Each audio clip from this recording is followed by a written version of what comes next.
सो मैं कुछ दिनों से एक टॉपिक पे रिसर्च कर रहा हूँ कि कैसे CIA ने डेमोक्रेटिकली इलेक्टेड लीडर्स को भी टॉपल किया दुनिया भर में when they went against American interest.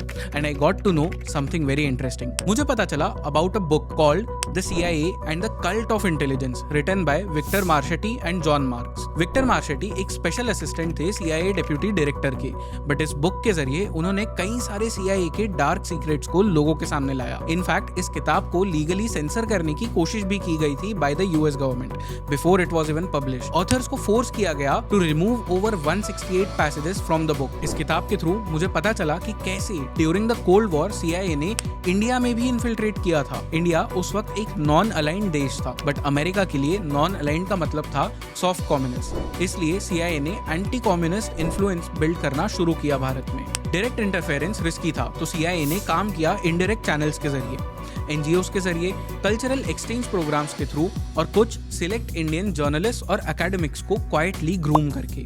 एक मेजर फोकस था लेफ्टिस्ट ट्रेड यूनियंस और स्टूडेंट ग्रुप्स को वीकन करना। इसके लिए CIA ने फॉरेन एड और डेवलपमेंट प्रोग्राम्स का भी यूज किया ताकि pro US narrative certainly promote किए जा सके। इंफॉर्मेशन को ध्यान में रखते हुए कुछ वक्त पहले जो US एड को लेकर विवाद हुआ था उसके बारे में सोचिए। कितने क्लेवरली US दूसरे देशों में चीजों को अपने फेवर में इन्फ्लुएंस करता है, देखा।